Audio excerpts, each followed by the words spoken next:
Hey guys, how's it going? It's Joe Man Luke. Today we're going to be doing a little tips and tricks video on using Hexblast and the Blasphemy support in Path of Exile 2. It's the build that I used when I started the game for the first time, and I've been having a lot of fun with it. We're all the way into maps, we're learning things, we're grinding, and I just wanted to share some things with you, a couple of tips that I've learned using the skill, and some things that are maybe intuitive, maybe not so intuitive, or things I've changed for Path of Exile 1. So let's get into it. As a quick note, this is not going to be a full build guide. I'm going to work on one as soon as I get further through maps, as soon as I start killing some bosses. I'm going to put one together once I feel like the build has come together. I'm not quite a blaster like your Mathils or your Zizarans or any of those, so it's going to take me some time, but we're working on it, so keep an eye out for it. So Hexblast is a pretty fun skill. It was in Path of Exile 1. It's changed a little bit, just a tiny bit, but it functionally is the same, and it's great if you want to just run around and blow stuff up and utilize lots of curses. So basically, long and short of it, you place your curse on the monster, and then you cast Hexblast, and any cursed monsters that are in there will blow up. There's some intricacies to that we'll talk about. So as you can see here, we've got some monsters. We curse them.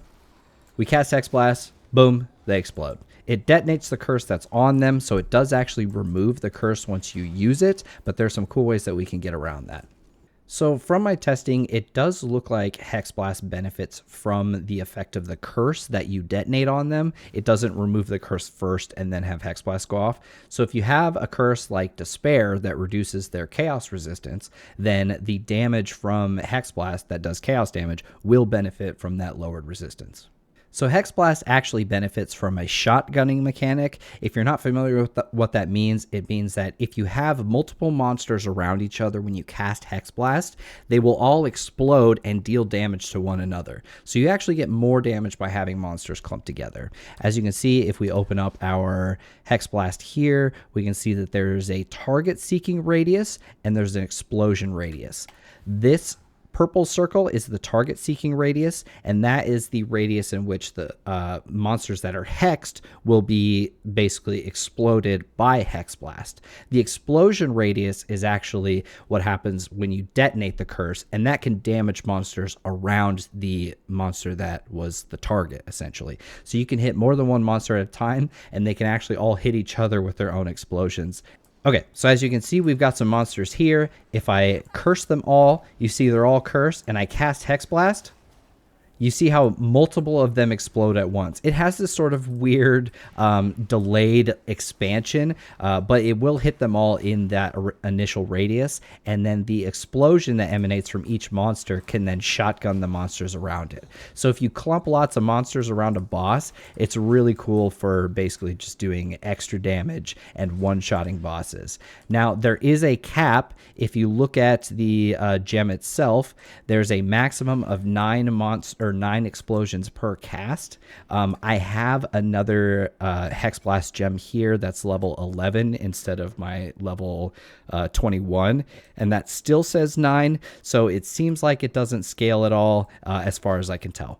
Okay, so we've got a boss here. If we curse her up and then detonate the Hexblast, you can see that we get some good damage in there. I'm scaled into crit, so these aren't critting, but she's going to spawn some extra dogs here.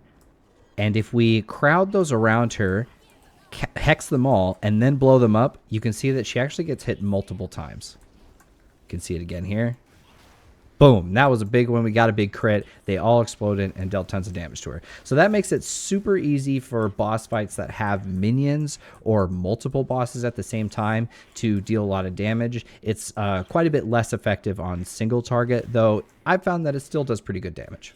What this all means is that if you are fighting single target, you may want to use a support like Concentrated Effect to get that extra damage when you don't need the AoE. But if you're in a big AoE fight, or if you're clearing maps, you may want to try something that gives you more area of effect, because that scales the number, or like the size of the targets that you can acquire with it, and the individual explosions of those to make mapping really fast and snappy.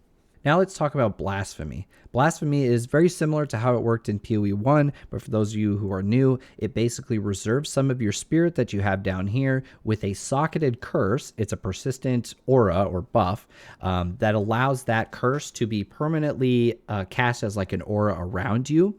And this is great for Hexblast because it means that you don't need to manually reapply Hexblast. You can basically just keep casting it as fast as you can cast Hexblast, and it will constantly reapply the curse. So it can increase your DPS by a ton. So the way that Blasphemy works is that it actually its reservation cost is based off of the number of curses that you have in there. So if you have one curse, it's 60. If you have two curses, it's 120. Basically, it just goes up by 60 for every curse that you have in there. But it doesn't have a base cost. It's just per curse. However, if you were to use something like Heightened Curse that says that it has a cost and reservation multiplier, that will actually multiply the total of both curses, or however many curses you have in there, by that 140%. So this is a base of 120, and that goes up to 168, so it can get quite expensive. All right, so now that we have our Blasphemy skill enabled, we can run around and it will automatically curse things in the AoE of Blasphemy. And so you can see we don't even have to put it up ourselves, and we just run around and click things and watch them explode. It's a lot of fun. It's a great skill to use. It feels really nice, and I found that it deals pretty good damage. Unfortunately, in Path of Exile 2, even if you have multiple curses on the enemy, you can only detonate one at a time. So even if you have a point on your passive tree like Whispers of Doom that allows you to put more than one curse on an enemy, it will only detonate one at a time, and it won't deal any extra damage. So I just run around with Despair because that deals the most damage. But if you wanted to have Enfeeble or Temp Chains in your Blasphemy as well, or manually cast that curse, that's fine. It will just only remove one at a time, and you will get the benefit of the Despair no matter how many you have in there. So I recommend you at least run Despair because that's going to give you more damage. But if you need more survivability, you could always run Enfeeble. So that's all I've got for today. Hopefully that's helpful, and hopefully you find the skill cool and give it a try, because I've had a lot of fun with it. I think it's a super fun build. It's super easy to play. And before we go, I'm going to show you some gameplay. Before that, head over to twitch.tv/JoeManLuke. I've been streaming on Thursdays and Fridays and sometimes Saturdays from about 10 a.m. to 3 p.m. U.S. Central Time. I would love to see you over there. We've been having a lot of fun grinding, getting through maps. Subscribe, hit the like button, do all that bullshit, and I will see you next time. Peace out.